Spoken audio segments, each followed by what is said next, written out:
جی اج صاحب آپ کی طرف آتے ہیں۔ صافی صاحب، یہ حالیہ جو تحریک کے بارے میں لوگوں کے بڑے سوالات آ رہے ہیں، جو بلوچستان میں بلکہ پورے پاکستان میں سرکاری جو ملازمین ہیں، ورکرز ہیں، ان کی طرف سے ایک تحریک چلی اور بلوچستان میں بھی 25% الاؤنس کے لیے اور بھی مسائل تھے۔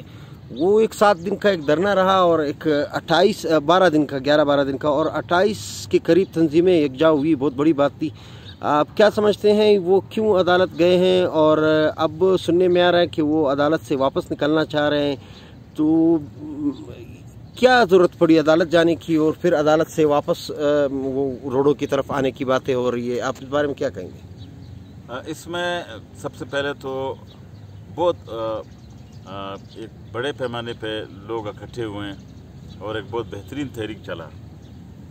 اس طرح الائنسز بہت کم بنے ہیں صوبے میں، لیکن یہ سوال ابھی تک اس کا جواب نہیں مل سکا کہ یہ وکلاء کو عدالت کس نے بھیجا۔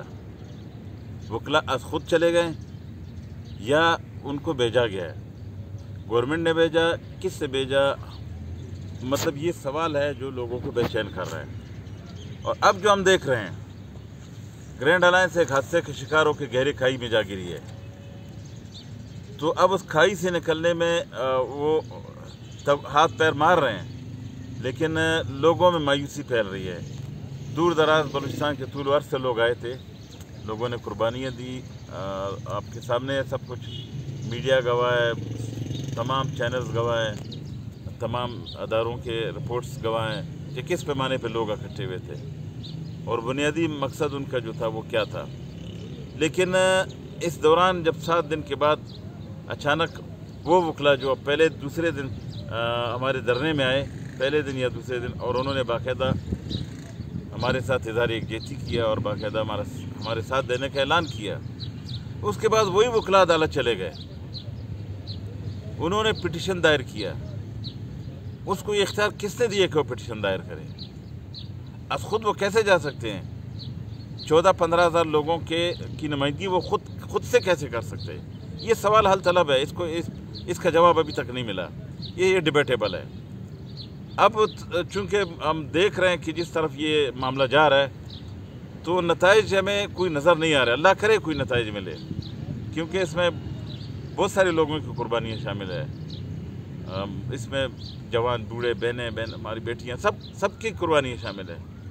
لیکن جس طریقے سے جا کے جس حادثے کا یہ شکار ہو گیا، وہ انتہائی افسوسناک ہے اور اس کی وجہ سے پورے تنظیموں کا مورال ڈاؤن ہو چکا ہے۔ صافی صاحب، آپ سمجھتے ہیں کہ دوبارہ میدان میں آنا پڑے گا اور جدوجہد کو اسی طریقے سے، جو ایک جدوجہد کا ایک طریقہ ہے، اسی طریقے سے میدان پہ آ کر پروٹیسٹ کرنا ہوگا، سڑکوں پر احتجاج یا جو بھی طریقے ہیں، ذرائع ہیں احتجاج کے، اس پر دوبارہ آنا چاہیے؟ اور اب اس کے علاوہ یہ بھی ایک تاثر آ رہا ہے کہ شاید یہ جو دھرنا تھا یہ کسی طرح سے ہائی جیک ہو چکا تھا، یا کیا اس طرح بارے میں آپ دوبارہ اس کو کس طرح آپ اٹھائیں گے؟ اب اس میں دوبارہ لوگوں کو ری آرگنائز کرنا بڑا مشکل کام ہے۔ اب مورال ڈاؤن ہو چکا ہے اور ان تنظیموں کے گلے میں پٹھا ڈال کے کوٹ کہہ کے کس نے ان کو گھٹنے ٹیکنے پہ مجبور کیا؟ جب تک اس سوال کا جواب نہیں ملے گا، آپ کے لوگوں کا مورال ڈاؤن رہے گا۔ تنظیمیں، آپ کی جتنی بھی تنظیمیں اس میں شامل تھی، ان کا مورال ڈاؤن ہو گیا، اور وہ جو ان کا ایک امیج تھا، وہ امیج پہ بہت منفی اثرات مرتب ہو رہے ہیں۔ تو میں سمجھتا ہوں کہ اس تحریک نے ڈرا بیک اس کے بہت ہوئے، اس کے نقصانات ہوئے ہمیں، اگرچہ یہ 25% اور باقی دیگر فوائد کے لیے نکلے تھے، اور ایک بہت بڑا زبردست قسم کے ایک الائنس بنا تھا، اور ایک نئی سوچ نے جنم لیا تھا کہ بھائی محنت کش اور ورکنگ کلاس منظم ہو رہی ہے، لیکن جس نتیجے سے یہ 2-4 ہوئے وہ افسوسناک ہے۔ ابھی آگے کیا ہوتا ہے کیا دیکھتے ہیں، لیکن اب تک کی صورتحال سے مایوسی کافی پھیل رہی ہے۔ بہت خوب صاحب، ہم کوشش کریں گے کہ آپ اور صبا صاحب اس میں ایک ڈیبیٹ کی شکل میں بھی حصہ لیں، اور ایک میں اس ضمن میں صبا صاحب سے سوال کروں گا۔ صبا صاحب، جو ہمارے پورے پاکستان میں اس وقت مختلف تنظیموں کے ایک الائنسز بنے ہیں، اور ان الائنسز نے اپنے تئیں کوشش بھی کی ہے، اس کے اندر کچھ لوگ وہ تھے جو نظریاتی تھے، کچھ عام لوگ تھے جو غیر نظریاتی تھے، لیکن ایک مقصد کے لیے وہ اکٹھے ہوئے۔ اس میں جو ہمارے لیفٹ کے لوگ ہیں یا جو جن لوگوں کو آرگنائز کرنا چاہیے تھا ان کو یا ان کو موڈیفائی کرنا چاہیے تھا، ان کا کیا رول رہا ہے؟ وہ لاتعلق ہو کے رہے ہیں، وہ لاتعلق رہے اس سارے سلسلے سے، اس کی وجہ کیا ہے؟ پہلی بات تو یہ ہے کہ لیفٹ کے ہم جن کو لیفٹ کہہ رہے ہیں وہ لیفٹ کے لوگ ہیں یا نہیں ہیں، یہ بنیادی چیز ہے۔ پاکستان میں بائیں بازو کی تاریخ جو ہے اس حساب سے اگر ہم دیکھتے ہیں تو اس وقت جو لوگ لیفٹ کو ریپرزینٹ کرتے ہیں وہ اپنی تنظیمی ڈھانچے کے اعتبار سے بھی اور اپنے رجحانات کے اعتبار سے بھی بائیں بازو کی نمائندگی نہیں کرتے، پہلی تو بات یہ۔ دوسری چیز یہ ہے کہ یہ جو ورکنگ کلاس کی موومنٹ اس وقت پیدا ہو رہی ہیں، نہ صرف بلوچستان میں، مختلف جگہوں پر، اسلام آباد میں کبھی کوئی دھرنا ہوتا ہے، کبھی کہیں اور مظاہرہ ہوتا ہے، یہ ساری تحریکیں خود رو انداز میں آتی ہیں سامنے۔ ایک بات اس کی پازیٹیو ہے یہ کہ کوئی روایتی سیاسی جماعت اس کے سر پر نہیں ہوتی ہے، یہ اس کی ایک مثبت بات ہے، لیکن کوئی لیفٹ نہیں ہے، یہ اس کا منفی پہلو ہے۔ اب سوال یہ ہے کہ بائیں بازو کی تنظیم نو کے لیے یہ صورتحال بہت اچھی ہے۔ بائیں بازو میں اکا دکا چند عناصر اگر موجود ہیں تو ان کی ذمہ داری ہے کہ ان تحریکوں کو جوڑیں، اس میں اعتماد، اس میں یقین پیدا کریں لوگوں کا۔ ورکرز آتے ہیں، لڑتے ہیں اور اس کے بعد تھوڑے بہت مقاصد کبھی حاصل ہوتے ہیں، کبھی نہیں ہوتے ہیں، وہ مایوسی کا شکار ہوتے ہیں۔ اور یہ ٹریڈ یونین تحریکوں میں یہ وقتی مایوسیاں کوئی نئی بات نہیں ہے، یہ ہمیشہ ہوتی رہی ہیں اور آئندہ بھی ہوتی رہیں گی۔ اب ان کو اکٹھا کرنا، ان میں اعتماد پیدا کرنا اور ان کو بتانا کہ اصل میں آپ کی لڑائی کیوں ناکام ہوتی ہے، آپ کے پاس کلاس کی بنیاد پر آرگنائزیشن نہیں ہے، کلاس کی بنیاد پر پولیٹیکل لائن نہیں بنی ہے، اسی لیے آپ کو رزلٹ نہیں ملتا ہے۔ تو یہ باتیں ان کو بتانے کے لیے جو لوگ آگے آئیں گے وہی لوگ اصل میں لیفٹ کے لوگ ہوں گے۔ وہ لیفٹ نہیں ہے جو اپنے ڈرائنگ رومز میں بیٹھ کر کے تجزیے کرتا ہے اور یہ مطلب پازیٹیو یہ سچویشن ہے کہ لوگ آ رہے ہیں، نکل رہے ہیں، لوگ کسی کے بہکاوے میں نہیں آتے ہیں، لوگ پیچھے نہیں ہٹ جاتے ہیں۔ خاص طور سے بلوچستان کی جو موجودہ تحریک تھی، لیڈرشپ کا اپنا ایک معیار ہونا چاہیے تھا جو نہیں ہے اتفاق سے، پورے ملک میں نہیں ہے، صرف بلوچستان کی بات نہیں ہے، لیکن بلوچستان کے ساتھیوں نے بہرحال ایک بہت اعلیٰ شعور کا مظاہرہ کیا جب انہوں نے مختلف ٹریڈ یونینوں کو، فیڈریشنوں کو ایک پلیٹ فارم پر لایا۔ یہ بہت بڑی بات ہے، اس لیے کہ ہم کلاس پالیٹکس میں ہم لوگ یقین رکھتے ہیں، اب پہلے سے بولتے آ رہے ہیں کہ مزدور اتحاد کا نعرہ ہی اصل چیز ہے۔ جب یہ اتحاد قائم ہوگا تو نہ صرف ان کے معاشی مسائل کے حل کی ضمانت ملے گی بلکہ بہت سے سیاسی رجحانات کی بھی درستی ہوگی۔